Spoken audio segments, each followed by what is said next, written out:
The first time I saw her phone light up with his name, something inside me shattered.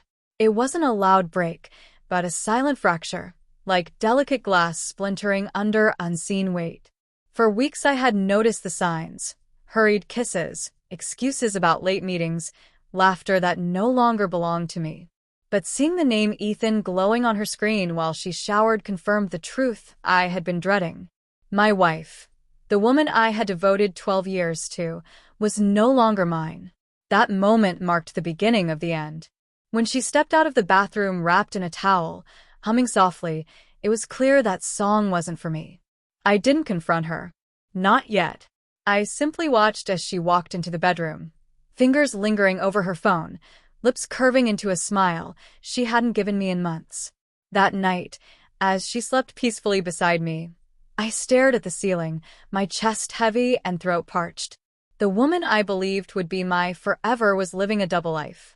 I wanted to wake her and demand answers, but a quiet voice in my head whispered, "Wait. Let her confess. Don't give her the satisfaction of thinking she fooled you." So I waited, and that waiting was its own kind of torture. Her confession came on a Thursday evening. She returned home late again, her hair slightly messy, carrying the faint scent of cologne that wasn't mine. She moved around the room casually, unaware of my eyes following her every motion. "Mark," she began, her voice too steady. "We need to talk." My stomach dropped. Here it is, I thought. About what? I asked calmly, though my hands shook. She sighed, her tone rehearsed. "I don't think this marriage is working anymore. We've grown apart. I need space. I want out." There it was. No tears. No guilt. Just a cold decision, as if she were canceling a subscription, not ending a 12-year marriage. I studied her face carefully. "Is this about Ethan?" I asked quietly. Her head snapped up, eyes wide before narrowing into defensiveness. "What are you talking about?" "Don't insult me," she replied sharply. I kept my voice low. "I've seen the messages. The late nights. The lies. You don't have to pretend." She froze for a moment, then straightened her back. Instead of denying it, she whispered, "Yes, it's Ethan. And I'm not sorry. He makes me feel alive, something I haven't felt with you in years." Her words pierced deeper than any blade. Not because of Ethan, but because of how little she cared about tearing me apart. I didn't beg. I didn't shout. I didn't even cry. I only nodded, stood, and said evenly, "If that's what you want, you're free to go." She blinked, clearly expecting a fight. "That's it? You're just letting me go? What else is there to do?"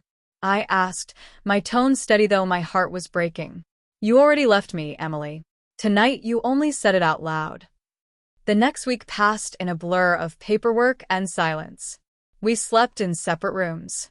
She packed her belongings and moved in with Ethan, as if 12 years could be stuffed into a suitcase. I signed the divorce papers with trembling hands, but my mind was strangely clear. I thought the pain would consume me.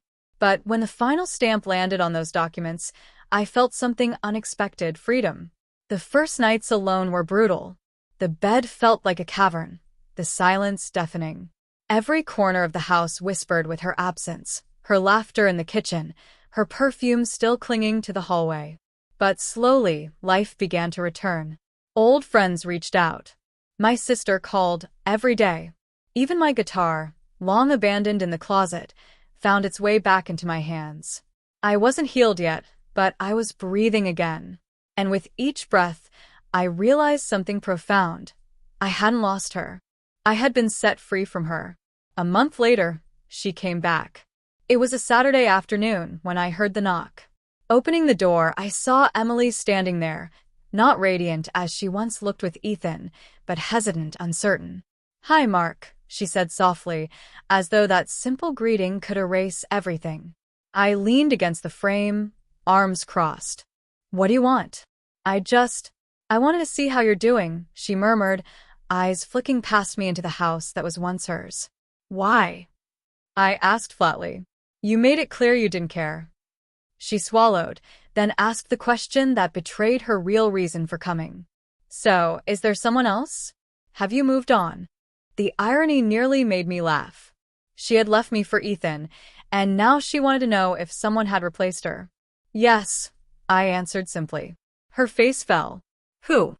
I stepped closer, meeting her eyes with calm certainty. Me. I replaced you with myself, with the version of me you buried under your lies. I'm focusing on me now, Emily. My happiness no longer depends on you. Her lips quivered, her eyes brimming with tears. For the first time, I saw regret written across her face. She whispered, Mark, I made a mistake. Ethan, he's not. Stop. I cut her off firmly. You don't get to rewrite this. You chose him. You ended us. And I chose to walk away free. Don't come back here looking for what you threw away. That evening, I sat on the porch with a glass of whiskey, the cool autumn breeze brushing against me. I thought about the woman I had once loved, the betrayal that nearly destroyed me, and the strength I discovered only after letting her go. She had left me believing she had upgraded her life. But when she returned, it wasn't to reclaim me. It was to find out who had replaced her. And the truth cut her deeper than she ever expected. The person who replaced her was me. For the first time in years, I felt whole.